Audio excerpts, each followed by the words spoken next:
Welcome to a special episode of Almost Above Average with Chris McIntyre. Today I had a special guest on the show. His name is Kevin Coates. He's a recovering addict. And I struggled with this, I have been struggling this for a while, that I was able to get where I'm at because I quit drinking. The only way I was able to quit drinking was because I was able to listen to other people and they give me advice. And I struggled with wanting to do a podcast because so many recovery stories are powerful.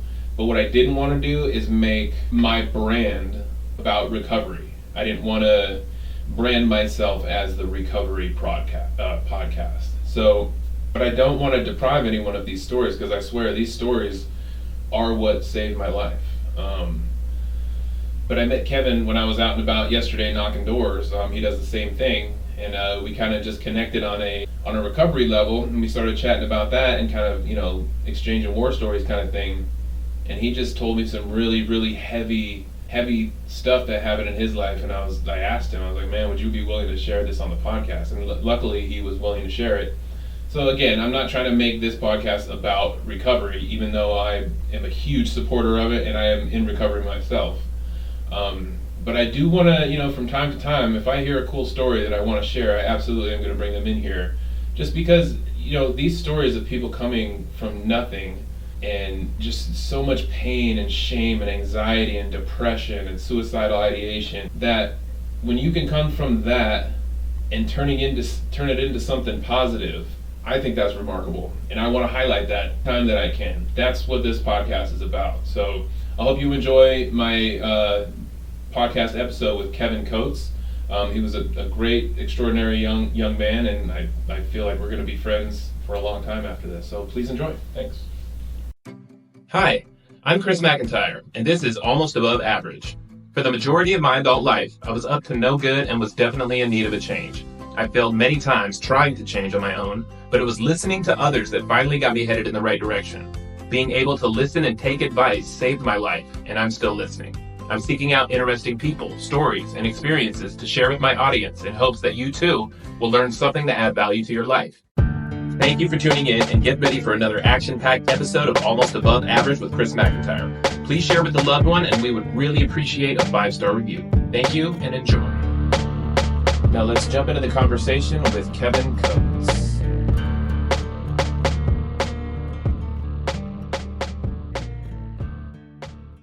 I like to do the audio and video. They like listen to podcasts on the way to work. That's what I used to do. Like I still do it when I was DoorDash, and I would just listen to some podcasts, man. Gets the day going by faster.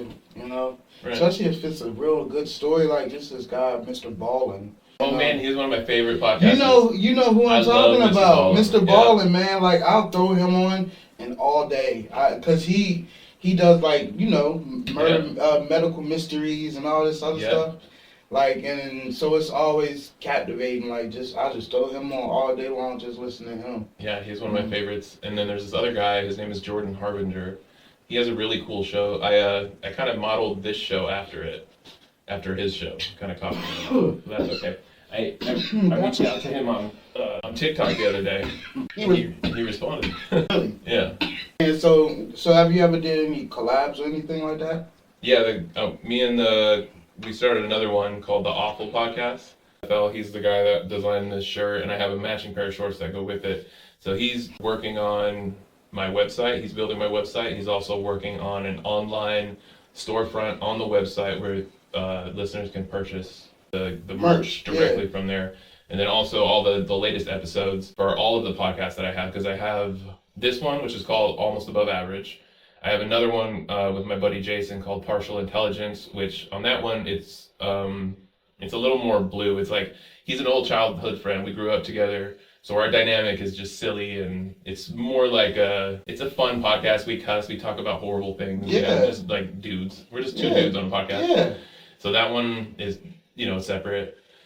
And then the Awful Podcast is a very creative, it's where we work on the merch stuff, we work on designs, we're putting together courses for podcast production. I'm going to start selling courses on producing a podcast, recording and producing it and putting it out, because it took me so long to learn that. And if I could teach somebody in an hour what it took me a year and a half to learn. So, and I feel like you would genuinely do that. Like, you would genuinely do that because you got a lot of creators that are out there. You know, they'll put this is my course. They'll charge a bunch of money, and like they basically just give you like the bare minimum. But you look like you'll actually help somebody do that. What I was thinking is for the pay structure for that, like what I'm gonna do, I might do it with this episode right now, is record myself editing it and talking through everything that I'm doing during the edit, screen share it. Smart. And I'll keep that, and that'll be the product. Like, I'll sell this to you for, $49 or whatever.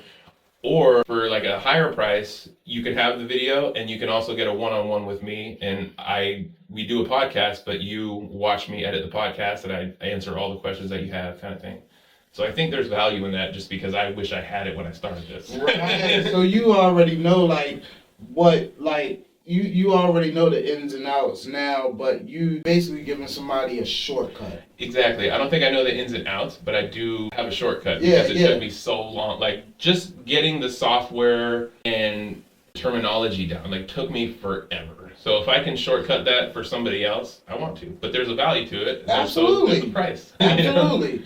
Man, you sound like all around entrepreneur, bro. I think so. Like, seriously, you got the business structure. You know where you want to go, and you know where you're going. And now you know how to get there. You know what I'm saying? And you're getting there. Well, do you know why? Why? All of this? Because I was a fucking alcoholic from 13 to 38. What? So all of those years, I lost so much time not doing shit.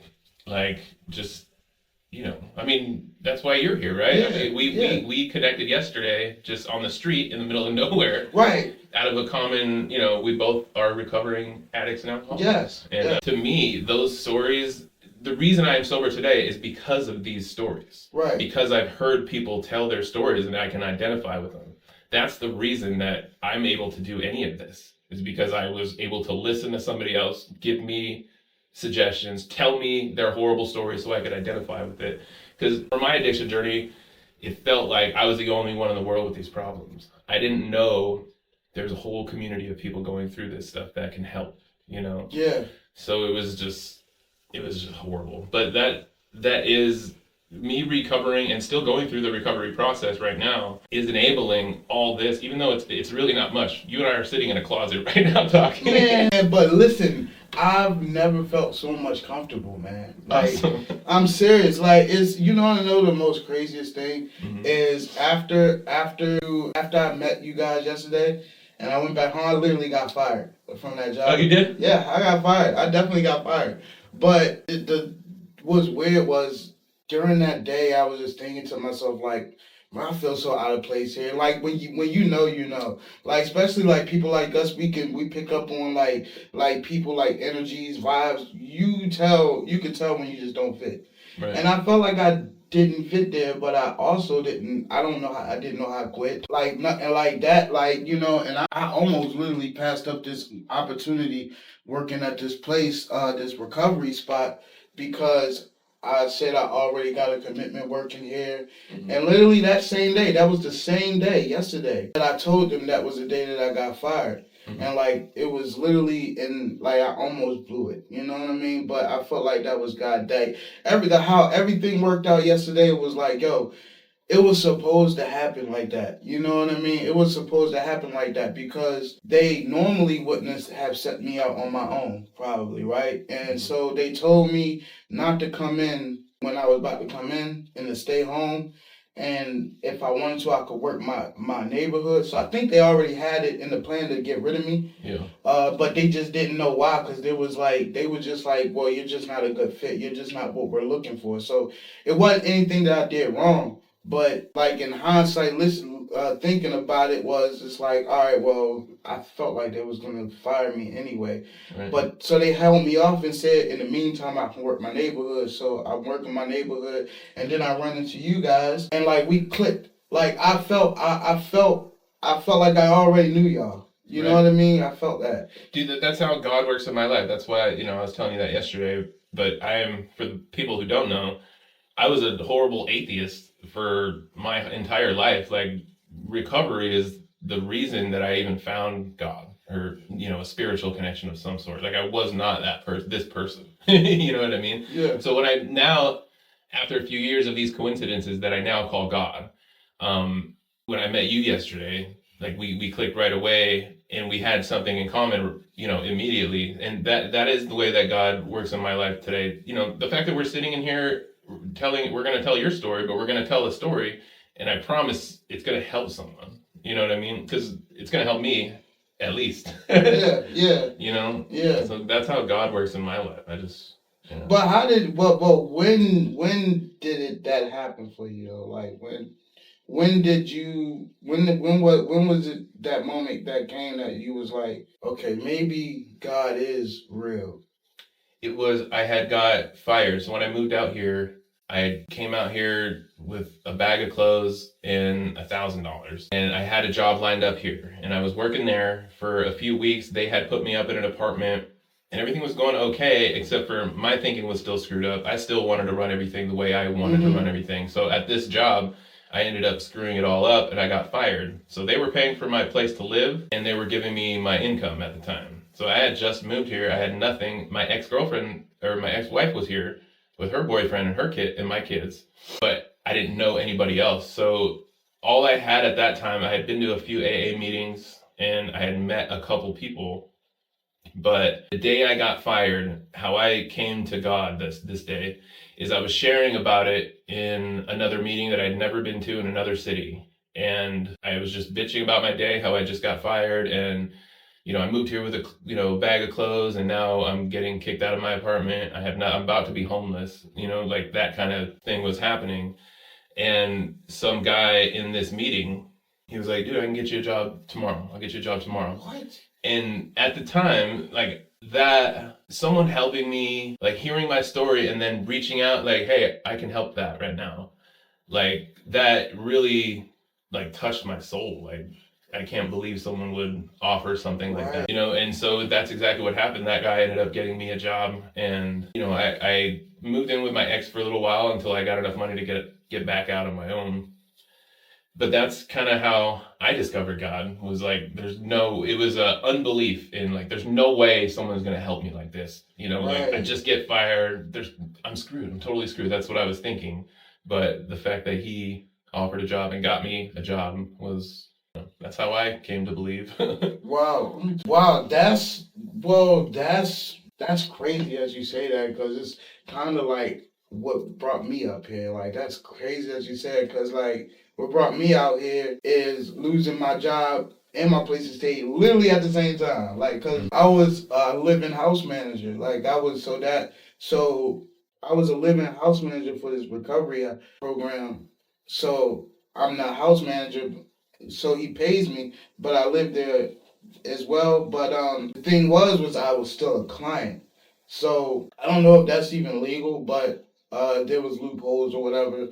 But me being a client, when my time ran out and my authorizations ran out, he basically was like, "All right, well, I mean, if you could find somewhere to stay at for a couple of weeks until this other house that he was about to open, it was an IOP house." He said, "If you could find somewhere to stay at until this other house opened, then, of course, you still have a job." Problem was I didn't have another spot. So I had 6 days to figure out what I was gonna do. And, my mom just died, and I was like, all right, well, I couldn't bring myself to go back to that house and not see my mother there. So when she got killed, from that point, I never went back to the house. Like, I never even went back to that house.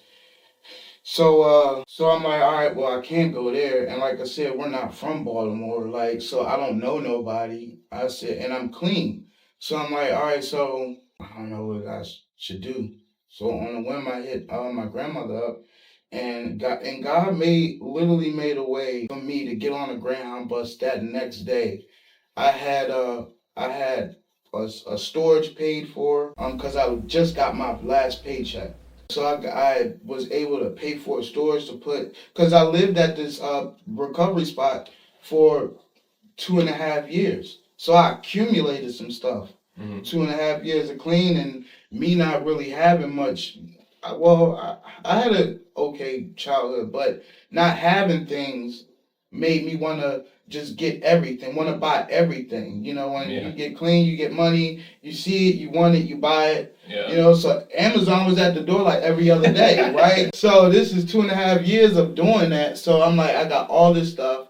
What am I going to do? So God made a way. That next day I had a storage paid for. I was able to get all of my stuff to that storage.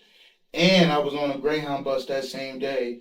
I spent 10 hours on a Greyhound bus getting here. And I've been up here for about a month. Yeah. You know, so it's crazy to hear how that happened to you, and this kind of similar thing happened to me. And here we are together. And here we are, man. I'm saying, that is God to me. Yeah. You know what I mean? Yeah. So how did you end up in this recovery home? Tell me how you became an addict. All right, yeah. I always said I got born into it because it's like my mom, God rest her soul, she got high my whole life, right? So I say I was born into it, and in my family, you either using drugs, you selling drugs, right? So I was always. You didn't have a chance. I didn't have a chance, man. I didn't have a fighting chance, and like I was always around it. It was always familiar. So like I didn't know what it was, but I knew that it was something that took my mom from me, you know, every day. You know, like I said, she did the best she could. I never wanted or needed for anything. I don't know how she did it to this day, but as I got older, I started understanding certain things. But the one thing that I never knew was how come my mother, she will look normal on 1 minute and then she'll leave and she'll go in the back room where everybody's at. And when she comes out, I always call it the stuck face, cause she'll go back there, she'll get high, and she came out looking like a totally different person.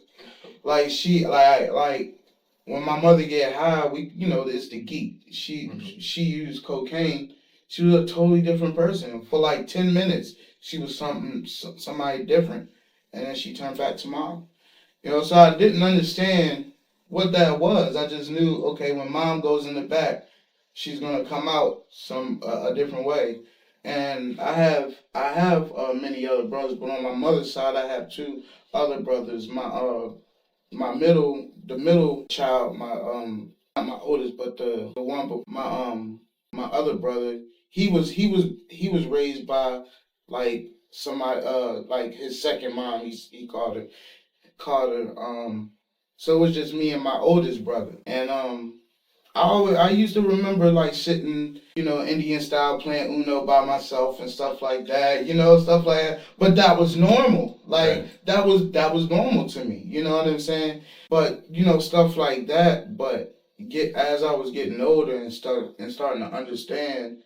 Okay, well, this isn't normal. When mom goes in the back and comes out, that's not normal. Because now I'm starting to go to my friend's house and I'm starting to see how their families operate. They eat at the dinner table and stuff like that. That wasn't normal to me.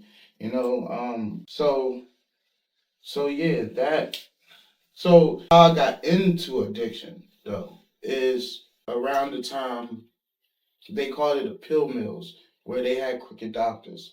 And like I said, I'm from Solomon's Island. I'm from Calvert. So it's like Southern Maryland. So things wasn't as easy to get your hands onto. Mm-hmm. I always used to say getting high where I'm from was like a job all in itself. Because if you didn't have a car, and you would have to have your stuff like the day before stuff. So you had a lot of planning has to go into it. Yes. And I don't know how. For me to get high for like 11 or 12 years, all of that couldn't have been my money. So like I was getting high for other people's money and stuff like that. I got a lot of ends to make, Mm-hmm. I did wreckage. But I will never forget it. I used to suffer from these real bad migraines all the time. And I'm at the house with my mother. It's me, the mother of my oldest daughter, and my mom. And I had a migraine that day. And she used to get prescribed perks. Mm-hmm. So I think she had 10s. and she was like, take this. It was a perk 10. And I was getting ready to go to swallow it, and she's like, well, if you sniff it, it'll kick in faster. So, in hindsight, now I'm thinking, my mom just wanted to help me. She wanted to see me. She didn't want to see me in pain, So I did what my mom said. I sniffed half of it. She sniffed the other half. Lo and behold, my headache went away. But I wanted another one, So my mom gives me another one. So that goes on until now I want to buy them, So now. How old were you at this time? I want to say I was like 18, 19. Oh, dang. Yeah, like maybe 17, 18. From that point, I was just smoking weed up to that point. So now I'm buying them. I'm buying them from my mom. She giving me a deal, whatever. She said she was. So I'm buying them. So now there was a day where I didn't have any, right? So like I was feeling like weird. And like my nose running and stuff like that. I'm feeling weird and stuff. And I'm like, Mom, I don't feel good. Like, she's like, oh, you're dope sick. I'm like, what dope sick? I don't take dope. She's like, well, you're sick from not having pills. She gave me another pill.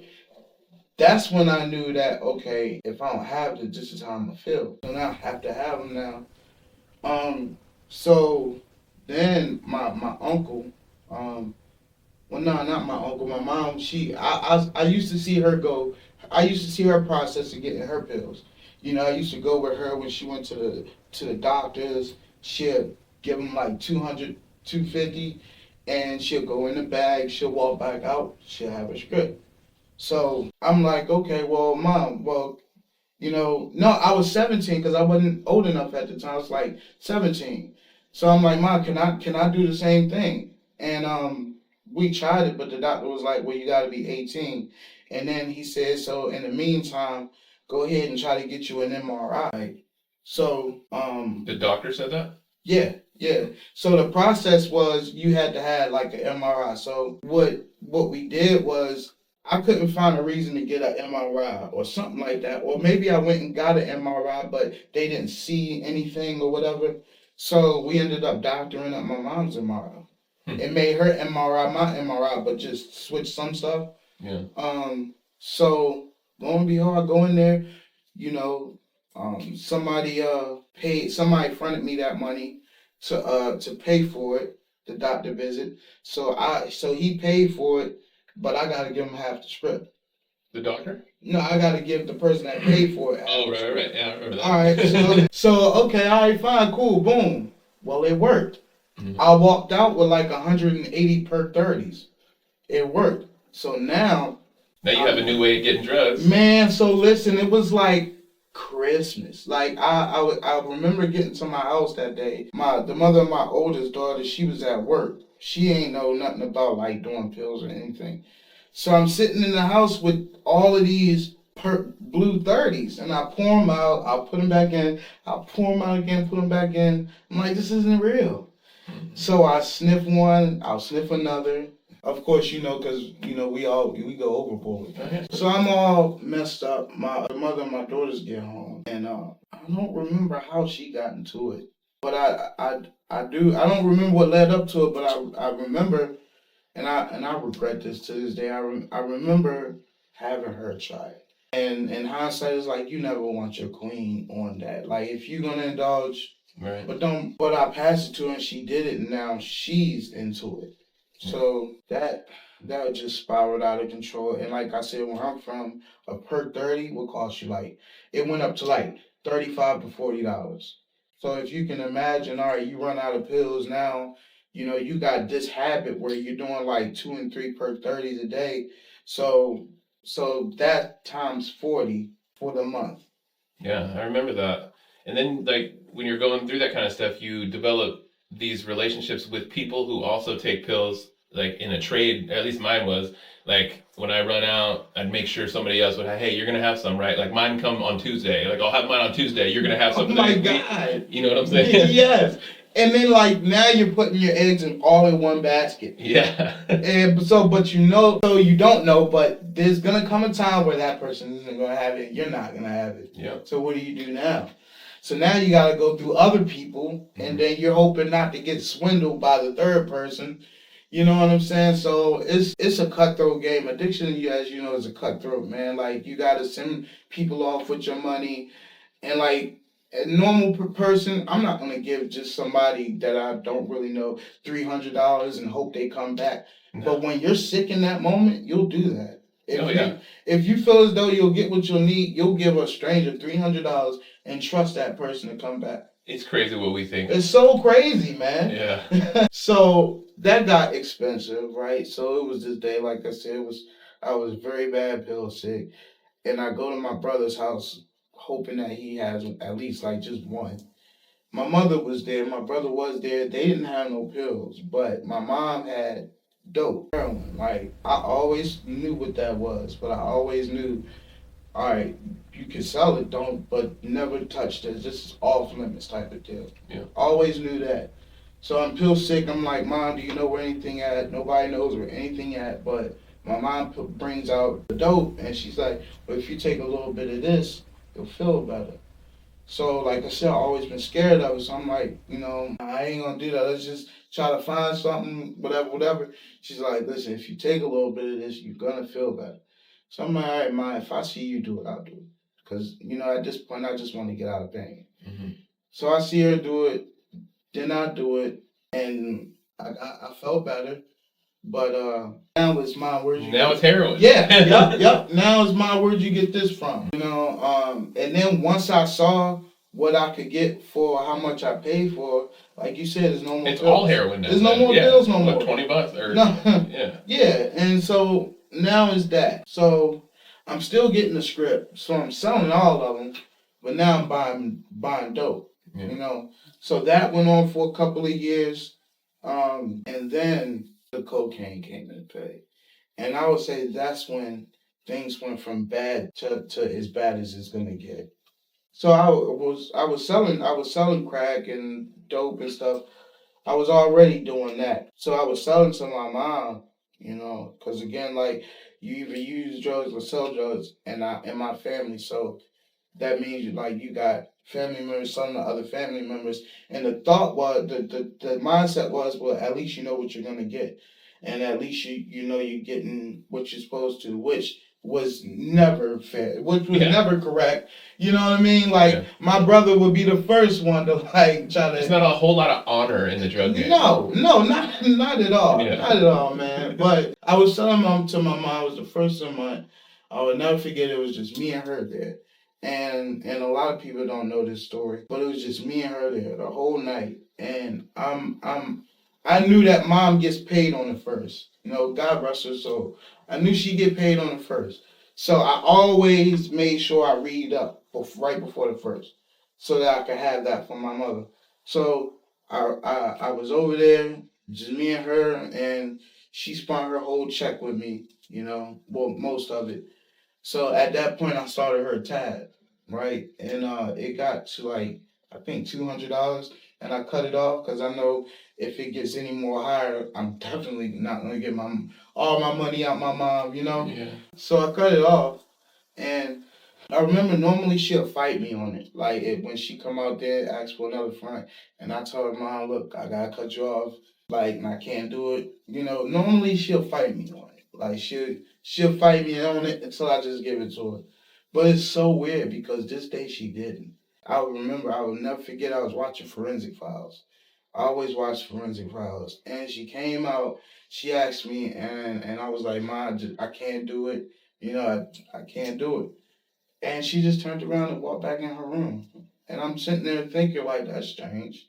Like, she ain't gonna fight me on it. So now I'm feeling bad. Now I'm about to go in there and just give her time. You know what I mean? But she didn't let me do this. She came back out, and she said something along the lines of you would if you would understand if you went through, or something along the lines of you would understand, or something like that, or if you only understood, and then turn back around and walk back.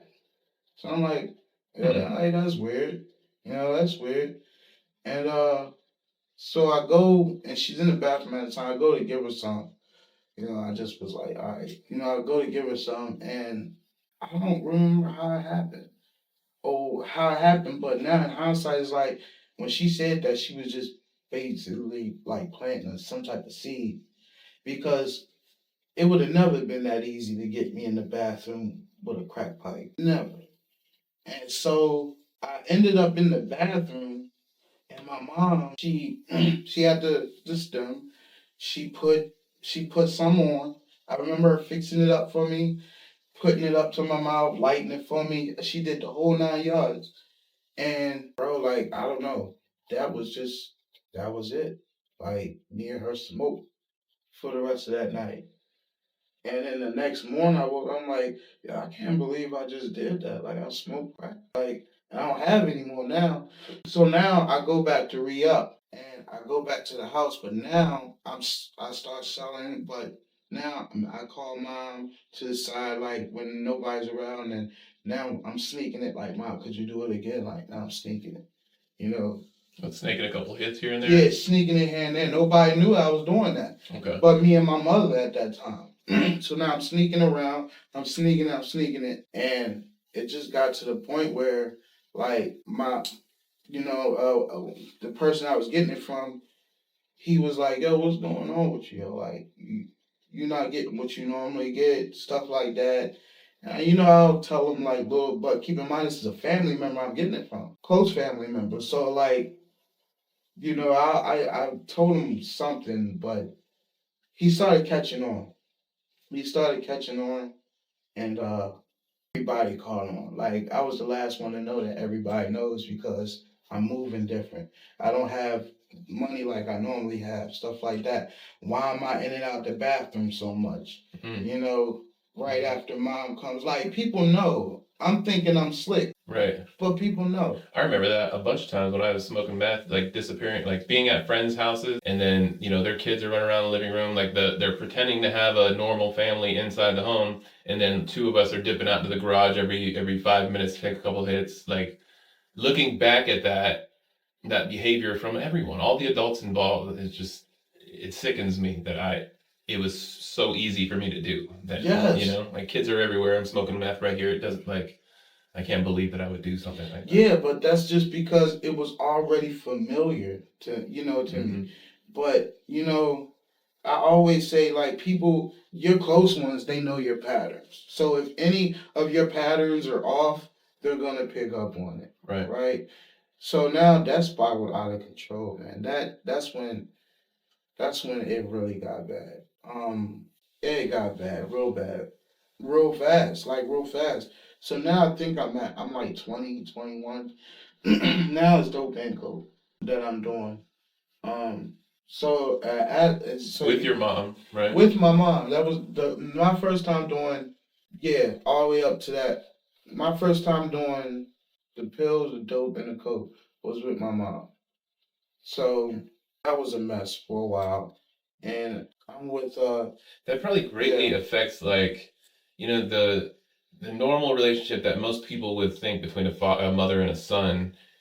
That dynamic is drastically shifted when there's drugs and alcohol involved, right? Especially when you're supplying it, right? And that creates a weird dynamic between two people. Like, if I want to get high and you have what I need to get high with, we're at odds now. Like, I need to get it, so I'm gonna be fake. Yeah. I'm gonna be fake to you until I get it, and you're gonna be fake to me until you get what you want. Yeah. Like, I hate the way it's so snaked out. And a lot of people was like, how could a mother do this and do that with their son? She's an addict. Yeah, that's what I'm saying. Like, and now I can't fault people for thinking like that. Right. Because it's easy to say that. Like, people might hear this story and judge your mom, but if you have experience with addiction, you understand. If you've been involved in recovery, you understand.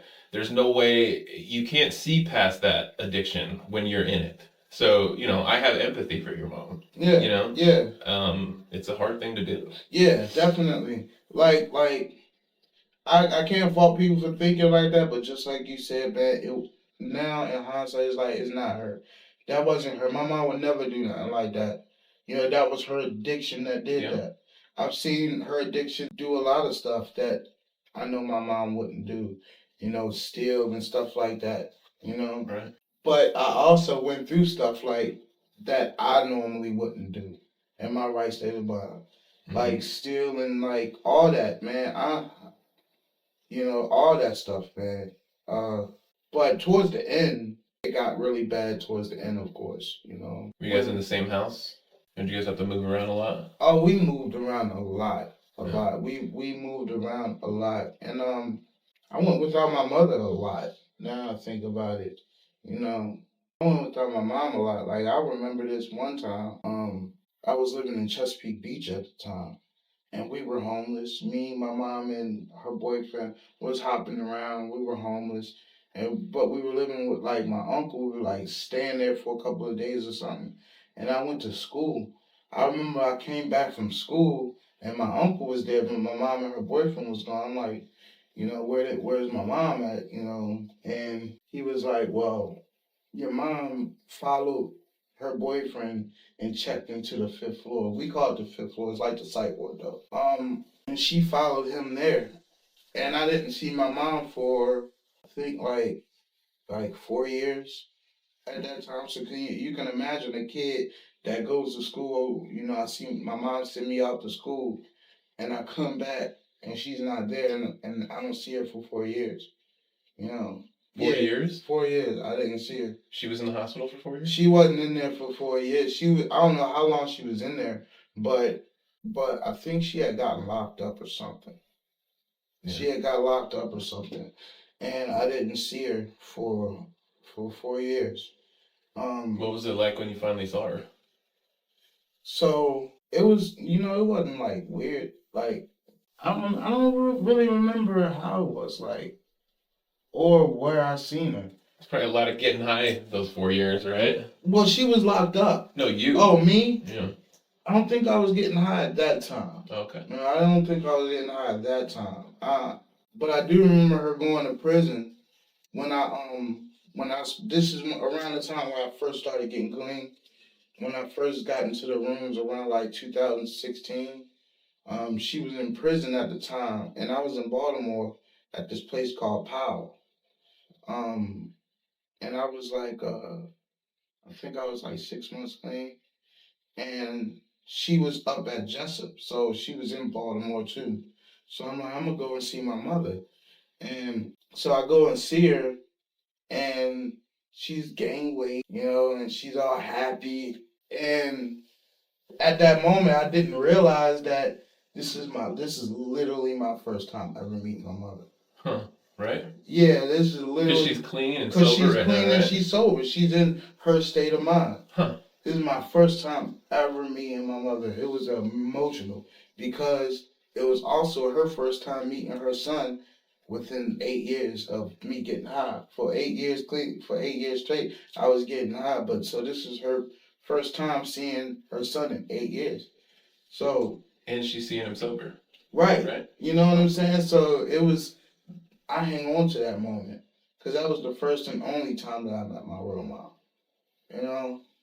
So I hang on to that, even though she's gone now. At least I got to meet her. Right. Even if it was one time for 1 hour, I met my mom. Yeah. Like I know how I had a conversation with my mother before. A real one. Yeah, and even though she was in prison, I feel like God gave me that moment. You know Absolutely. What I'm saying? So that's probably some good closure, right? Yeah. Good way to reflect on everything that was going on. Yeah. Cause like it's so weird. Cause when I found out that what happened to her and stuff, it was weird. Cause it was kind of like a comforting feeling because I'm like, well, she's not a victim of the streets no more. Right. At least she's at peace. And to be honest, I don't think she wanted to live no more because like she lost her fiance, right? And then that same year she watched their dog get killed in front of her by a pit bull. So we had a little dog.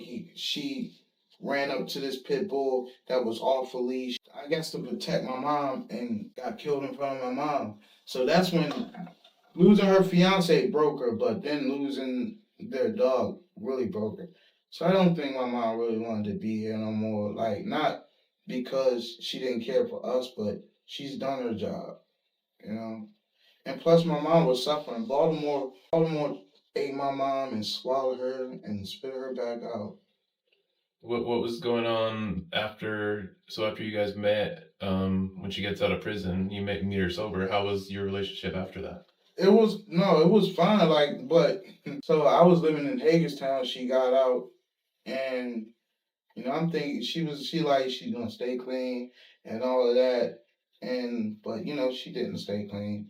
But I don't. It's alright. I think I moved to Baltimore first. I believe, and then her and my brothers decide they want to come up here. I'm like, Ma, I don't think y'all should come up here. Like this in Baltimore is not. I don't think y'all should, cause they was getting hot. I'm like, I don't think y'all should, but they did anyway. And yeah, like my brothers, they're still out there like getting high. I fear for them every day. Cause the way my mom died, like nobody would have ever thought that. Like What happened to your mom? So my mom, she got shot. She got shot in the head. So it's a lot of weird stories out there. But the one that makes the most sense to me is it was accidental. Um, it's still an open case though. Like I said, this happened like 2 months ago. And yeah, like I remember that. Like that day I was doing door dashes and stuff and she called my phone and she asked if I could send her $20, and I was extra hard on her this time. Like I was like, Mom, like trying to get her like, Mom, like you really gotta get yourself straight. Like I actually need to hold you accountable this time. So like yes, on the first of the month, if you could, send it back to me, and she's like she would, she promises and all that. So I'm like, all right, well, you got to give me a couple of minutes because I'm door dashing. I was on the scooter. So, once you give any addict a green light that you're gonna send them some money, like they'll normally blow you up. Yeah. So she's blowing me up, and I got irritated, Mom. I'm like, Mom, like I told you, I'm door dashing. Just give me a couple minutes, and then like I sent her the money. I'm like, Mom, I'll call you back later on. I love you. Talk to you later. I hung up. Like, I was in a rush.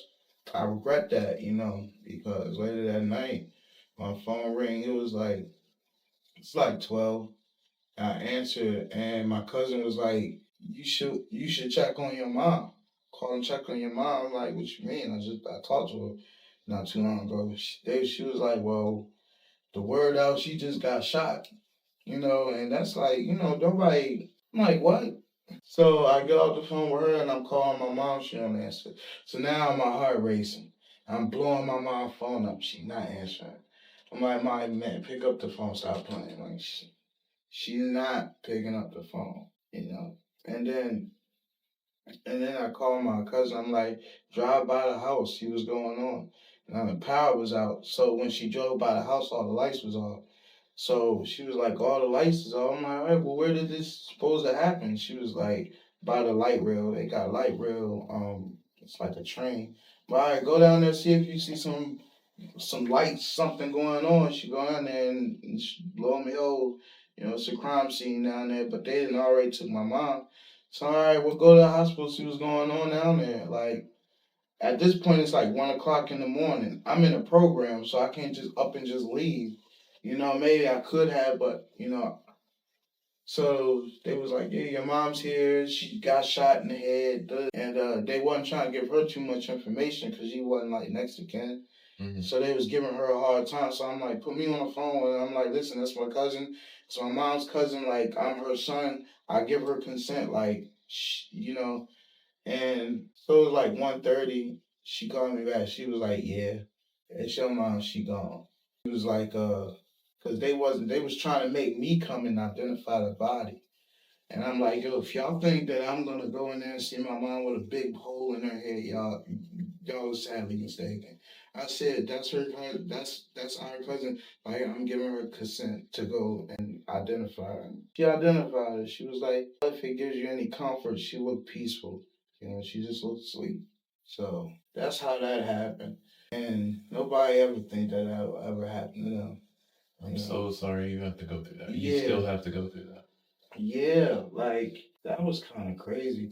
So how is that affecting your recovery today? It's really not, because the weird thing is like I always heard in the rooms that, all right, don't use no matter what, the little cliches that they say, Right. don't use no matter what, using isn't gonna fix the problems. Problems gonna still be there. You'll just add on another problem. And I always thought those were like phony little cliches until I needed to use those cliches. Right. You know what I'm saying? And it worked. Like, I didn't use, like, cause I knew that if I went out and used, like, now I got another problem. You know what I mean? Now I got another problem. So that helped me, and the people that was around me helped me. And I went throughout the rooms, in and out of the rooms since 2016. And my mind frame was, yo, nobody really cares, bro. Like, everybody got something. Everybody got their own thing going on. Nobody cares. Like, you see how they click up in their rooms. Nobody really cares. A lot of people come in there. They just share good stories. But when I needed that support, people were there. Right. Like, so that's when I knew that, all right, well, maybe people do care. Like you said, like, people care. Like, sometimes it's a shock. And it takes for something traumatic or something like to happen to, let you know that people out here that do care, What I've found in the rooms is that the people care so much. It's almost like their job. Like, I have found the most and the strongest and best support in the rooms. That's outside of my family. Like, I find better support in the rooms just because they're coming from a place they can identify with what I'm coming from. Yeah. Where I'm coming from. Yeah. So that, I don't know, the rooms are a miracle to me. If you come to my meeting on Sunday, I'm definitely coming. Yeah. It'll be a different. I know NA meetings aren't like that, but I mean, our meeting, it's not the best in the world, but the love and the diversity that I found there, that's why I keep going back. Wow. Yeah. So is addiction, like, does that run in your family? No. So me and my two older brothers, my oldest brother, he passed away 2 years ago from brain cancer. Thank you. But my mom and my dad, they never did drugs. They may have smoked weed once or twice during their life. And then, they just never drank alcohol. And all three of us ended up being addicts. Like, I'm a bad alcoholic. My oldest one that passed away, he was an addict, pills and alcohol. And my oldest brother, he was a heroin addict too, but he's in recovery now. But, for us, I grew up normal. Like, I had a childhood that was fine. Like, if you looked at it, you would have thought nothing was wrong with it. Same with my brothers, but we all grew up and became heavily reliant on drugs and alcohol. And, for me right now, I think it's an anxiety thing. Like, it was me responding to anxiety why I started drinking in the first place. Because right now I have a 12-year-old who is experiencing the same things that I was. And I just remember I remember drinking alcohol, and that made all of those things stop. So I just kept drinking. Yeah. So now I'm battling, how do I keep my kid off of it and make sure he handles his anxiety in different ways, Yeah. So I'm trying to direct him, do physical, work out, run, like, do that kind of stuff. Because I'm still an addict. Like, I'm very addicted still. I just took alcohol away and replaced it with, like, working out or the media stuff that I'm doing. I just refocused my addictions because I can't seem to, like, stop them. Yeah. They manifest. That's why they say that that's why they more or less say that it's like a disease. Like it's mental. A lot of mental, because if I wasn't addicted to drugs and alcohol, I probably, like you said, I'd be addicted to something, something, So did your parents, like, did they understand what was going on? They didn't understand? No, and, like, if I look back, I'm not gonna fault my mom and my dad for how they raised me, but there's, like, the way my personality is I am kind of manipulative, and I was taught that by my mom, by getting things from my mom. Mm-hmm. Like, she would let me smoke cigarettes, but after she said no a few times, like, Mom, come on. Like, come on, Mom. Like, I was always able to weasel into Mom's good grace and get what I wanted. So, learning that when I was young, I just took it into everything in my life. And now I'm trying hard to stop it. Yeah, definitely. A lot of it comes from the childhood, man. Like I Yeah. think a lot of it comes from the childhood, because it makes you. It's familiar. Like it's it's familiar. I always say that, man. I think I was mostly addicted to the chaos. Yeah. Like the You chaos. get involved in that, like when you were talking about like it's basically a trap house that you were living at, right? Yeah, With your mom. yeah. Like I remember during the years that I was doing meth, it was all in a trap house. It was crazy the people that would be in this house. The kid that sold me the meth, he was like 15, and he lived there with his dad who was like 70, and they both smoked meth. And then the people that would be in and out of this house, they'd be like, a 40-year-old, a 60-year-old, a fucking 14-year-old, a 20-year-old. Like, we'd be sitting around a room, like, looking like there's a kid, there's a fucking senior citizen, there's a dude my age. So we're all passing the fucking meth pipe like it ain't no thing. And, looking back at that behavior, it's like, dude, why was I even in that house at all? Like, Right. It's just, I'm so glad that I was able to at least figure out how to be sober today. Yeah. Because it's like, like in active addiction, we put ourselves in such crazy positions, man. Like I think back of all the times that it could have just went wrong. Oh, yeah. Like we have to be lucky every time we go out there. Like, it only take one thing that could happen to change everything. Yeah. And like it's not. I didn't just put me in bad position. Like there used to be times where I would have my twins' mom and the twins with me when I was, doing just crazy stuff. And it's like, man, like I put them in that type of a situation where things could have been so bad. Right. Like I could remember a time my twins' mom, she was like 8 months pregnant, bro. She's out there with twins, right? And I was so dope sick, and like I just needed to re-up. And it was a blizzard. It was a blizzard, a snow blizzard. And my guy was like an hour and like 20 minutes away drive one way. And like I said, it was a blizzard. It was like maybe like 10 o'clock at night, and I convinced my twins' mom to get in the car. And I ain't got my license is suspended. We're in a small Honda Civic. Her stomach is touching the dashboard, and we're driving in a blizzard all the way up to PG County, right? And I almost wrecked twice. Okay, like the one time we going down the hill and we start spinning out real bad, and luckily we stopped right before we hit a tree. Did we turn around and go home? No. Like I have to get what I need. And the next time we almost wrecked, I was going up the hill. So I was trying to build momentum going down. So now we going up, but we didn't make it. We started going backwards. Ugh. You know what I mean? Like, and it's like, like all I had to do was just tap a tree, and like the airbag would have came out, and I wouldn't have had my twin girls today, man. Like just so much stuff that could have just went wrong. Dude, and that makes me think, like, when I was drinking, and when me and my wife got together, like, I paid no attention to my drinking. Like, it doesn't matter, I'm gonna pick up the kids after school. Am I drinking? Of course I'm drinking. And my wife would get upset at that, and my response to that was like, it's fine. Don't even worry, I only had 2 or 3, whatever it was. But that behavior, like, it's disgusting to me now. Yeah. I didn't think twice before loading up the car full of kids and driving around. Towards the end, I was letting my daughter. I was teaching her to drive, but really it was, hey, just drive me around while I drink. You know what I mean? Yeah. I'll give you some tips on the driving, but just drive me around while I drink. And I detest that behavior now. Yeah, look how many times you got behind the wheel of a car after drinking. Mm-hmm. Like all it took is just one time for something to happen. Right, that's God. Like that's God got me through all of that bullshit. Yeah, that's God. And luckily kept my kids safe and kept me safe.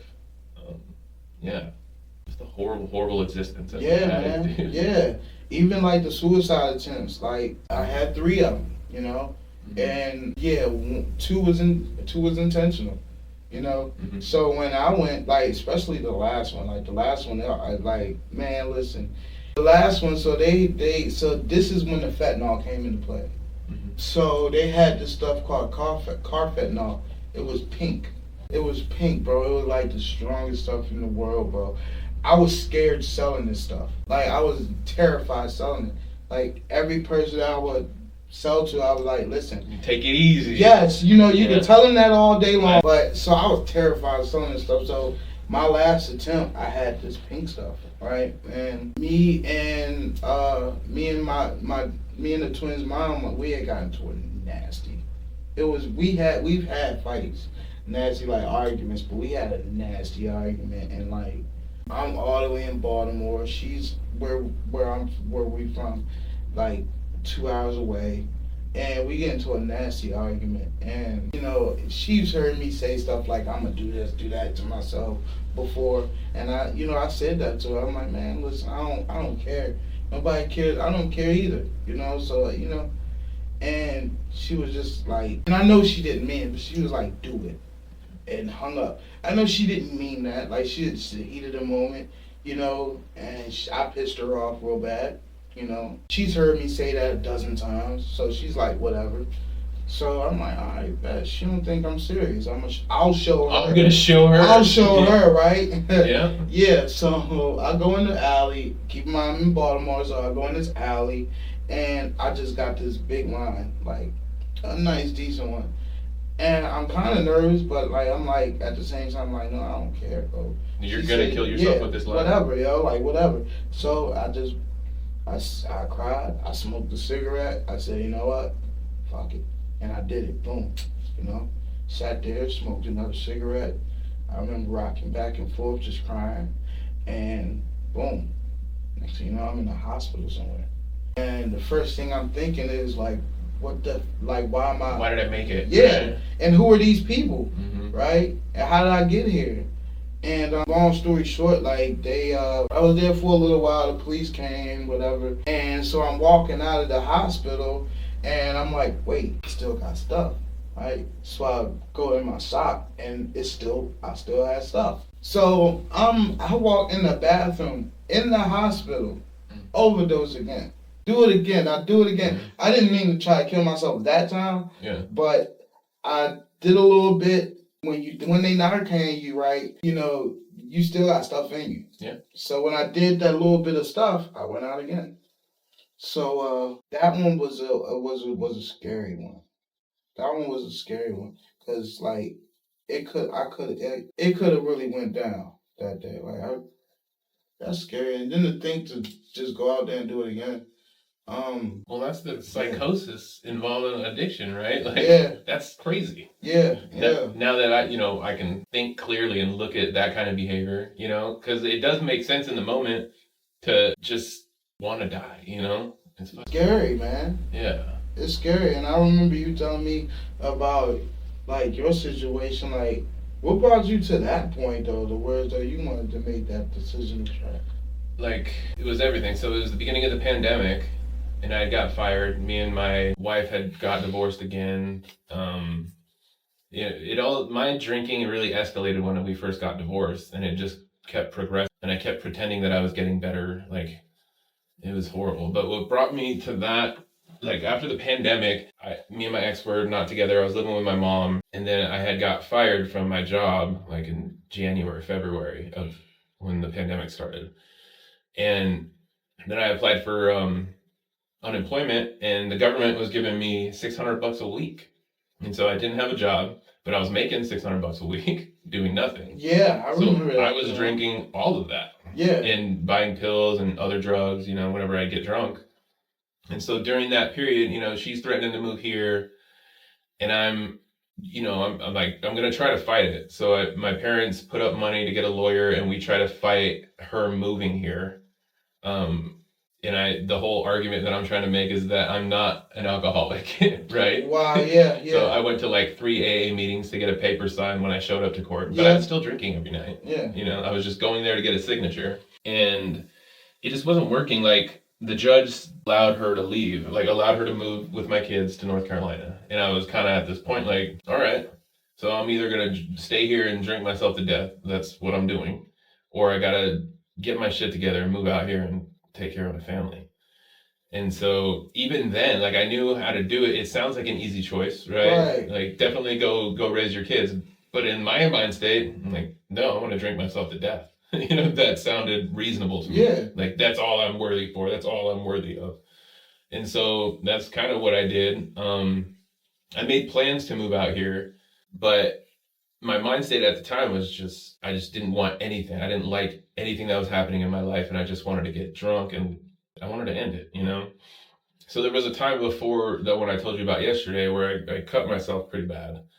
During that period, I tried, I think 3 attempts. One of them was just fake, like I wanted my ex to feel bad. But the other ones, they were very real. The first one, when I went to the hospital, I was with some girl, and we picked up my kids, and I was just having a bad day, and I got out of her car like I was drunk as hell. I got out of her car in the middle of an intersection, and I just ran away. She had my kids in the car too, and I just ran away, and I went to this liquor store, and I bought a thing of vodka, I bought a beer, and I got a knife. And there was a field over by near where I was at. Like the girl that had me in the car, she just took off because I ran. Like I just got out of the car and I ran away. And I went and bought all those things, and I went to this field. And at that time, everybody was calling me, like my mom, my best friends, everyone was trying to find me. And so I just went to this field, and I had, I think I had like 10 or 12 Xanax bars, and I had 30 Oxy 30 on me. Ooh. So I went to this little... Bad combination. Yeah. I went to this little clearing where I lived then, and I opened the beer and I started chugging the vodka. I took all the Oxys, I took all the Xanax, and I tried to kill all the vodka, but I couldn't swallow that much. And then when the alcohol was gone, I just went to town. I cut myself like 4 or 5 times. Oh. And it was just a stream of blood coming out, and I just kind of sat there like, I remember sitting there thinking like, all right, this is the place I'm gonna die, And so I was just sitting there bleeding out, and then I saw my friend's truck like pull up in the distance, and they all get out of the car and they're like looking around for me. They're looking around for me, and then they kind of spot me in the distance, and then they have to drive like down the street up around to the other end of the park, like this field. And he comes down and he starts crying. He's like, "What the fuck, Chris? What are you doing, man?" And he's like, he grabs me. I'm bleeding all over him. He gets me in his car with his wife, and I think 1 or 2 of their kids are in there. And I'm just bleeding all over the back of the car. And they get me to the hospital, and they treat me. So they treated my physical wounds first, so I was there for like a week just for the physical stuff that I did. And then they sent me to the behavioral health center, and I was there for, I think, another 2 weeks or something like that. And while I was in that facility, I remember like things got better. Like I was sober, and I was participating in everything that they had me to participate in, like the group things they had, all of the stuff. I was doing it. And during the time that I was in there, like I felt good. Like I was like, cool, maybe I can actually do this. Like I can quit and I can not kill myself and be fine. Yeah.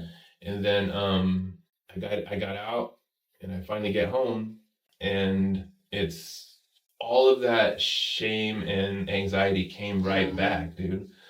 And so a couple days I made it without drinking, but like it kept building and building, and finally I didn't have any money, and I was like, "Mom, can you please go get me 3 tall cans? I just need to, fix this little thing." You know what it is, right? You have that anxiety, you know how to fix it. So for me, it was, a pain pill and a few beers. So I started drinking again right after that, and that's what led me to the one I was telling you about, where 3 days before I moved out here, after work, I went to Home Depot. I decided at work, like, I'm going to kill myself today. I went. Just out of nowhere? Yeah, like I was getting nervous on moving here. Like what was in my mind at the time was my ex had just moved out. She left already with my kids and her boyfriend to North Carolina. Oh, so like in my head, I'm battling jealousy. Like this motherfucker's going to go raise my family, raise my kids without me. So I'm taking it real deep. Yeah. And so that's what I was saying a few days before. So that's why I decided that, like, I'm just going to go. Today's the day I'm actually going to end it, and I'm not going to tell anybody about it. Like, I'm just going to do it by myself.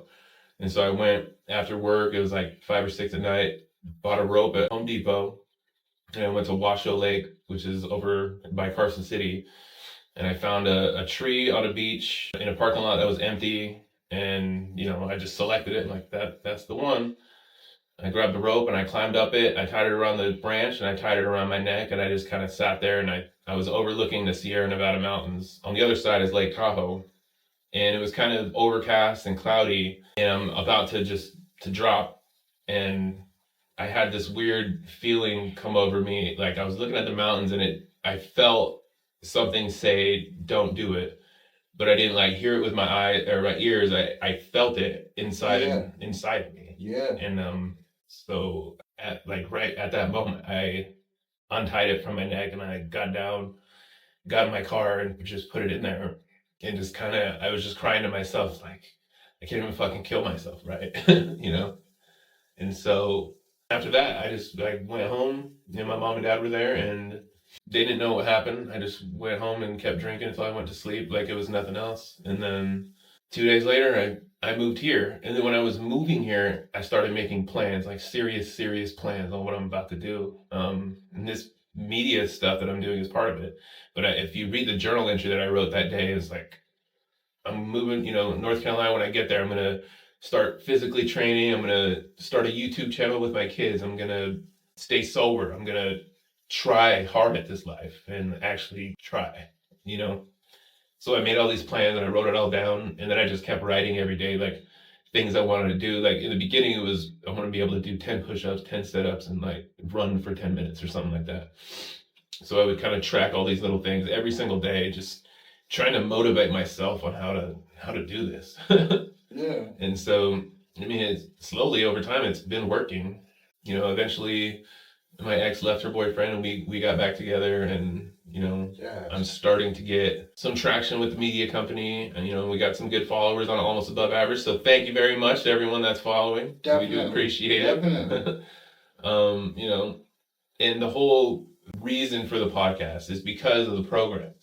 They tell you to get a sponsor and a home group and all that shit. I didn't really care about that stuff in the beginning until I was desperate enough, like, I need to quit. Like, I need to stay quit. So I better do what these people are doing. Like, if they were all able to quit and this is how they did it, then maybe I should try it. And so I started listening to people, like talking to people that I identified with that would share something at a meeting, and I would just try to talk to them. And what I found was just overwhelming support and understanding. Yeah. You know what I mean? Because at that time when I was at my worst, where I just wanted to die, all I wanted in the world was to talk to someone that would understand. And there was no one. Like, I didn't want to talk to my mom about it, and we're really close. The only person I could talk to was my ex-wife. Like, and I didn't really want to talk to her about it, but I needed to talk. And so I just felt overwhelmingly that no one could possibly understand what I'm going through until I met, my sponsor, and we started talking. And then lo and behold, like, all of us have this story, like a similar story. Yeah. Of what you and I just shared. Yeah.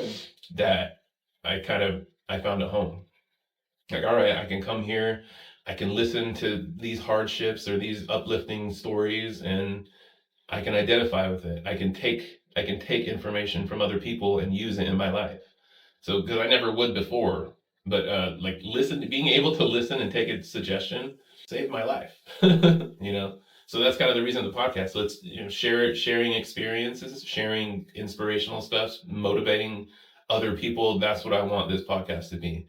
I want it to be a community of people who want to help each other. Yeah. You know what I mean? Yeah. So that's kind of a long story of how I got here. Wow, man, like it's listening to you saying that, like, even down to the running away part, like me and my the twins' mom, like, I done that same exact thing. Like, we got into a nasty argument. I'll run. And like, I remember this one time, I think it was the last time that happened, on our way to Baltimore to drop me back off at the program. We got into a nasty argument. The kids are in the back. She pulled over or something like that, and I just get out of the car and I run. We're on the highway. I just run. I'm not even paying attention of cars coming or nothing. I'm just running. I run across both lanes of the highway, not paying attention. Then I'm just running. And then my thing was, I can just get hit. I could just get hit. You know, I could just get hit, man. And I get a little distance away, and I guess it was a stoplight because now there's no traffic coming. I'm like, all right, when traffic comes, I'm just gonna run out. And like, so the traffic's coming. The traffic's coming. Couple cars go by me. I'm trying to build up the courage, and the twin, twins mom and them, they pull right in front of me, and I'm just bawling. I feel defeated. Oh. I just feel defeated, and I get back in the car with them, and yeah, that part. Like, so when you was saying, I'm like, yo, this sounds very similar. Like I've been there. I've been there a few times, but just hearing how like you're here now and how you got here is inspiration. You know what I'm saying? Because it's like, all right, now you have like some type of stability. You have things that's like working out now. You know what I mean? And the one thing is that I'm hearing from you is you were consistent. And like, you know what I'm saying? Like you said that this is what you was gonna do and you're doing it. Right. And I struggle with that, I struggle with consistency and stuff like that. And I like to say that I'm self motivated, but I could be a little bit more motivated. But that's when you get surround yourself by people that are practicing that. You know what I'm saying? Yeah, absolutely. So when you came up here, you already had somewhere to stay. Oh yeah. Yeah, well, I asked the company that hired me if they had, some kind of corporate apartment or hotel deal that they could get me a cheap hotel, and they're like, "We actually own this apartment for situations like this, so you can just move right in there when you get here." So that was a blessing, but I fucked up the job because I'm an addict, and I'm like, "We're gonna do everything my way." Dang. But I mean, it's all everything that I've been through. I've hopefully been learning from. I think I have. Yeah. Because you use those experiences, man. So now, like, if you see something like that coming, over the horizon, you know how to handle that. And the thing is like, it's so different trying to like take on like things like this in a sober mind state. Oh yeah. You know what I'm saying? Because like I don't have that crush no more. Like normally, okay, something happens, all right, I'm gonna go get high. I don't even have to think about that. Not knowing that the problem is still there. It never goes away. It never goes away. So to have the wits about you to not go back to the drink, when things got rough, you persevered through it. That's inspiration too. Only have today. That's it, definitely.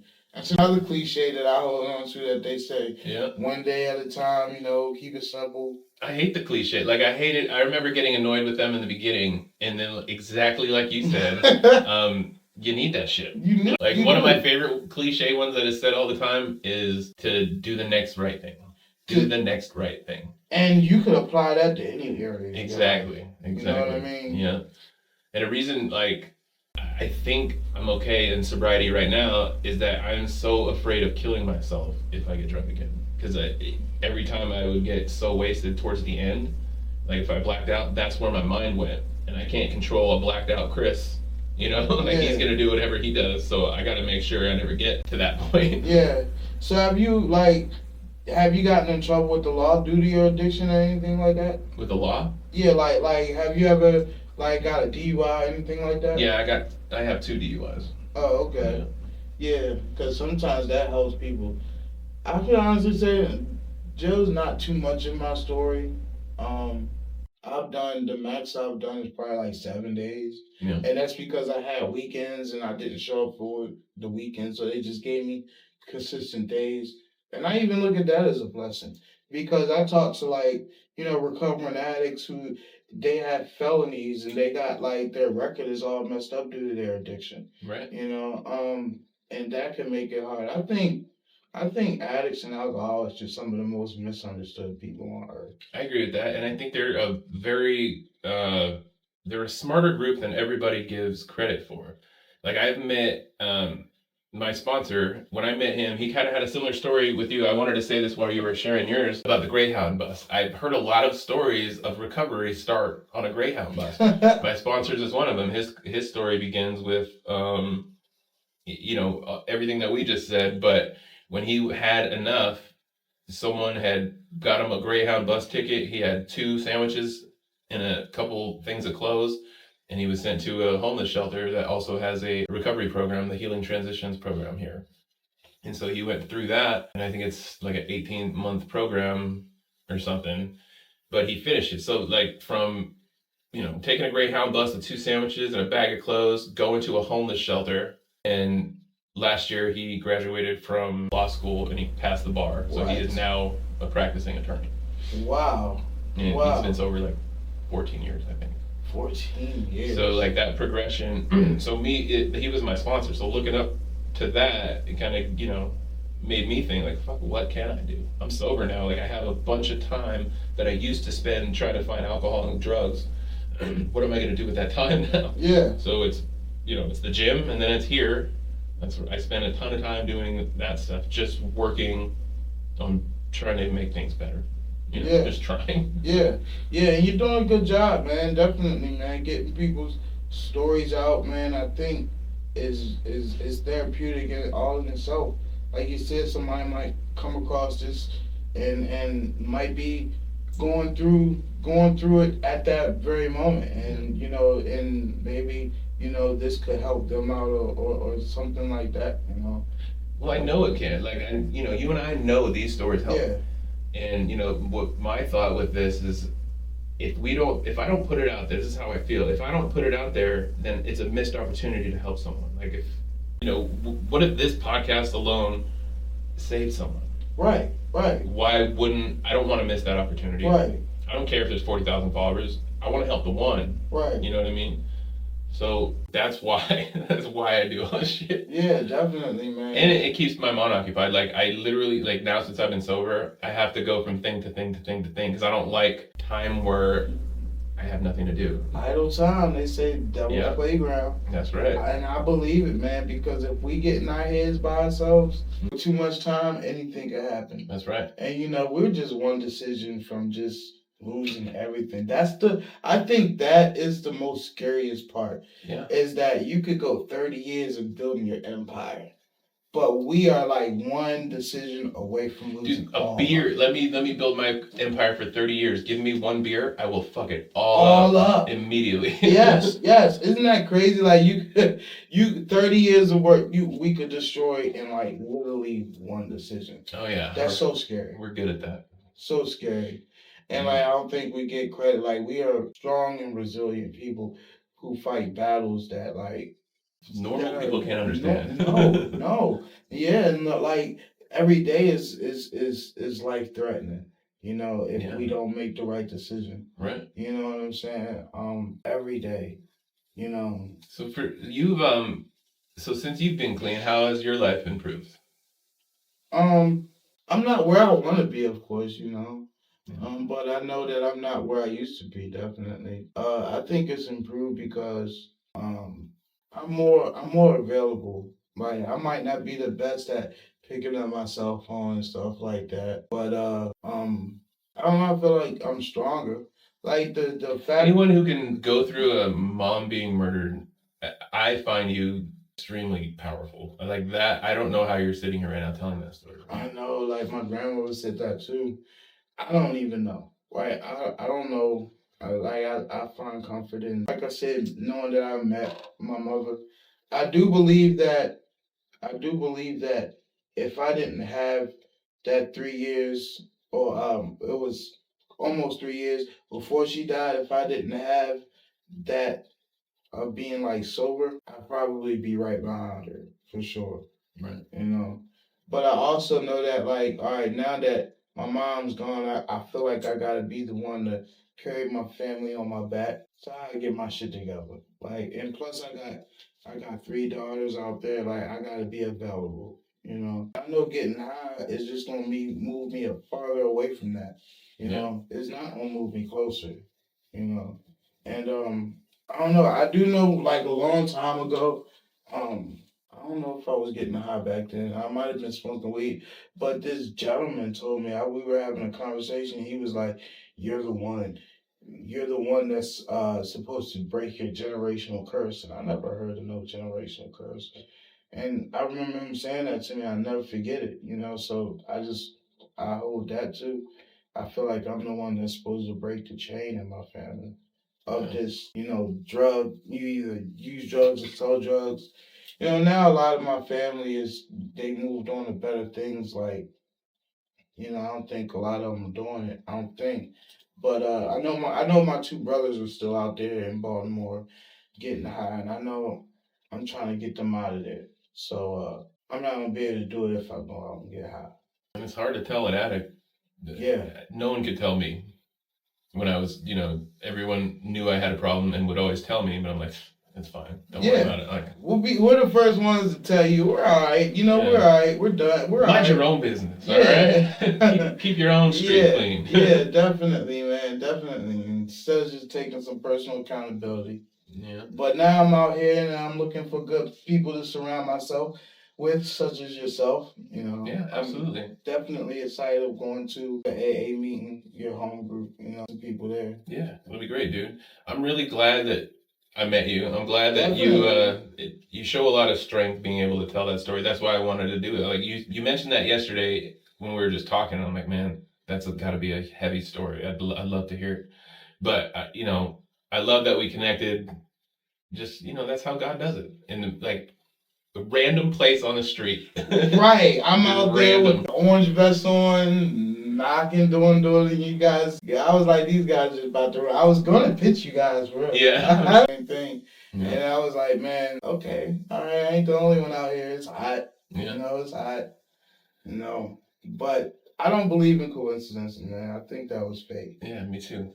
Definitely. Well, thank you so much for doing Almost Above Average with me, man. Thank you. Maybe we'll do it again in the future. Definitely, man. I feel above average. Absolutely. Definitely feel above average.